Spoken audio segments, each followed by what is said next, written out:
ക്ഷീരമൃഗസംരക്ഷണ മേഖലയിൽ സ്വയം പര്യാപ്തത കൈവരിക്കുന്നതിനായി കുടുംബശ്രീ മുഖേന നടപ്പിലാക്കുന്ന ജീവനം 2.0 ജില്ലാതല പരിപാടിയുടെ ഉദ്ഘാടനം ചെമ്പേരി ലൂർദ് മാതാ ബസിലിക്ക ചർച്ച് മദർ തെരേസ ഓഡിറ്റോറിയത്തിൽ Irikkur MLA advocate Sajeev Joseph നിർവഹിച്ചു.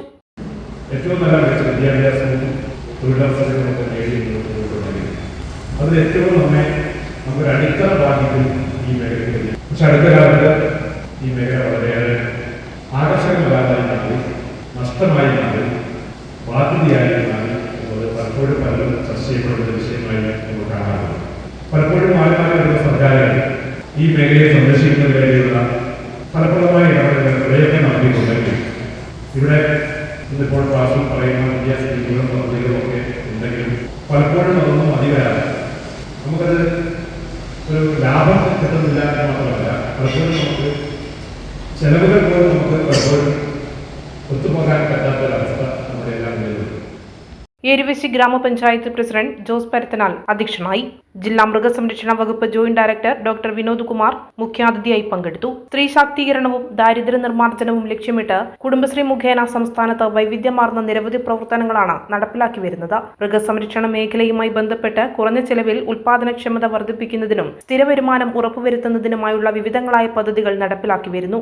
ഗുണമേന്മ ഉറപ്പുവരുത്തി സംഘടിത ഉൽപാദനത്തിലൂടെ കർഷകരുടെ വരുമാന വർധനവും ഉപജീവന സുരക്ഷയും കൈവരിക്കുന്നതിനായി രൂപീകരിച്ചിട്ടുള്ള ലൈവ് സ്റ്റോക്ക് ക്ലസ്റ്ററുകളുടെ പ്രവർത്തനം മെച്ചപ്പെടുത്തുന്നതിനായി മൃഗസംരക്ഷണ വകുപ്പിന്റെ സേവനം ഉറപ്പാക്കിക്കൊണ്ട് നടപ്പിലാക്കുന്ന പദ്ധതിയാണ് ജീവനം 2.0. ത്രിതല പഞ്ചായത്ത് ജനപ്രതിനിധികൾ, കുടുംബശ്രീ വിവിധ വകുപ്പുകളുടെ ഉദ്യോഗസ്ഥർ, കുടുംബശ്രീ CDS അംഗങ്ങൾ, കർഷകർ, കുടുംബശ്രീ അംഗങ്ങൾ എന്നിവർ ചടങ്ങിൽ പങ്കെടുത്തു. കുടുംബശ്രീ ഏരുവേശി CDS ചെയർപേഴ്സൺ അനിത വിജയൻ നന്ദി പറഞ്ഞു.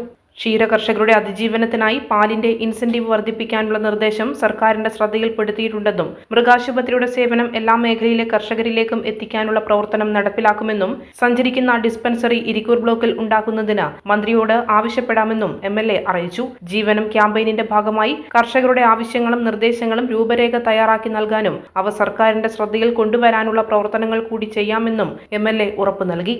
മൃഗസംരക്ഷണ വകുപ്പിന്റെ മൊബൈൽ ക്ലിനിക്കിൽ ലാബ് സൗകര്യം ഉപയോഗപ്പെടുത്തി സാമ്പിൾ പരിശോധന ക്യാമ്പ് സംഘടിപ്പിച്ചതിന്റെ ഭാഗമായി പാൽ, ചാണകം, യൂറിൻ തുടങ്ങിയവയിൽ 40ഓളം സാമ്പിളുകൾ പരിശോധന നടത്തി രോഗനിർണയം നടത്തി. മൃഗസംരക്ഷണ മേഖലയിലെ സംരംഭകത്വം, സാധ്യതകളും സാമ്പത്തിക സ്രോതസ്സുകളും എന്ന വിഷയത്തിൽ ജില്ലാ മിഷൻ കോർഡിനേറ്ററും ഡയറി എക്സ്റ്റൻഷൻ ഓഫീസറുമായ MV ജയൻ ക്ലാസ് കൈകാര്യം ചെയ്തു. മൃഗസംരക്ഷണ മേഖലയിലെ ഗുലാബ് ജാം, കേക്ക്, പേട തുടങ്ങിയ വിവിധ മൂല്യവർദ്ധിത ഉൽപ്പന്നങ്ങളുടെ വിപണനമേളയും വിവിധ ഉപകരണങ്ങളുടെ പ്രദർശനവും കേരള ചിക്കൻ സ്റ്റാളും പരിപാടിയുടെ ഭാഗമായി സജ്ജീകരിച്ചിരുന്നു. കിസാൻ ക്രെഡിറ്റ് കാർഡ് പദ്ധതിയുമായി ബന്ധപ്പെട്ട കാര്യങ്ങൾ കേരള ഗ്രാമീൺ ബാങ്ക് മാനേജർ ജെറിൻ വിശദീകരിച്ചു. Agricultural insurance corporation taluk coordinator Anagha Pradeep വിവിധ ഇൻഷുറൻസ് സ്കീമുകൾ വിശദീകരിച്ചു. ഏരുവേശി പഞ്ചായത്തിലെ കുടുംബശ്രീ ക്ലസ്റ്ററിലെ 250ഓളം കർഷകർ പങ്കെടുത്ത പരിപാടിയിൽ കർഷകർക്ക് കാൽസ്യം സപ്ലിമെന്റ് വിതരണം ചെയ്തു.